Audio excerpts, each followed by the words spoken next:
دوستوں کے انتخاب میں ہمیشہ محتاط رہو، گھر کے بعد وہی تمہاری تربیت کرتے ہیں۔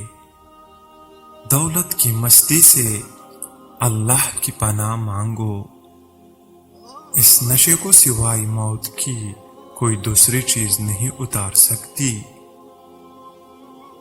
کسی انسان کی سوچ پڑھنی ہو تو اس سے مشورہ کر لے، اس کے مشورے سے اس کا انصاف، نیکی، بدی اور علم سب جان لیں گے۔ لوگوں کے غصے کی حالت میں بولے گئے الفاظ یاد رکھو، اگلی مرتبہ میٹھے الفاظ سے دھوکہ نہیں کھاؤ گے۔ سچ بولنے والی اولاد کو برا مت کہو، کیونکہ جھوٹ بول کر تمہارا دل بہلانے والی اولاد بڑھاپے میں دھوکہ دے جاتی ہے۔ اپنی اچھی زندگی گزارنے کے لیے دوسروں کو استعمال مت کرو، کیونکہ بد دعائیں قبر میں بھی مشکلات پیدا کر دیتی ہے۔ آپ کی زبان آپ کی قیمت ہے، اپنی قیمت بڑھانے کے لیے اچھے الفاظ کا استعمال کرے۔ عمل کتابیں نہ ہو تو علم کے مطابق نہیں رہتا۔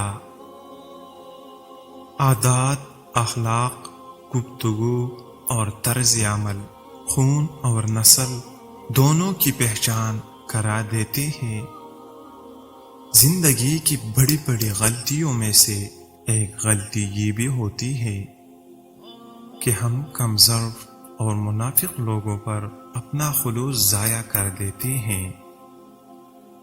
حیثیت کا کبھی گمان نہ کرنا، یاد رکھو اڑان زمین سے شروع ہوتی ہے اور زمین پر ختم ہو جاتی ہے۔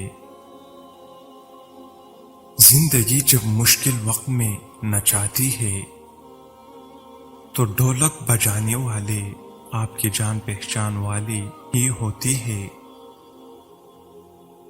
بیوقوف کا دل اس کی زبان میں ہوتا ہے اور عقل مند کی زبان اس کے دل میں ہوتی ہے۔ لقمان حکیم نے اپنی بیٹی کو نصیحت کی، بیٹا 4 جگہوں پر 4 چیزوں کو کنٹرول میں رکھنا: محفل میں زبان کو، دسترخوان پر پیٹ کو، پرائے گھر میں آنکھ کو، نماز میں دل کو۔ جو بات کوئی کہے تو اس کے لیے برا خیال اس وقت تک نہ کرو جب تک اس کا کوئی اچھا مطلب نکل سکے۔ ایک مرد جب باپ کا درجہ پاتا ہے تو 10 گنا زیادہ وفا کرنے والا، محبت کرنے والا اور خیال کرنے والا انسان بن جاتا ہے۔ کبھی کسی کو نیچی نظر سے مت دیکھو، کیونکہ تمہاری جو خواہشات ہے یہ تمہاری قابلیت نہیں بلکہ تم پر اللہ کا کرم ہے۔ شیخ سعدی رحمت اللہ علیہ اور ان کا بیٹا تہجد پڑھ رہے تھے۔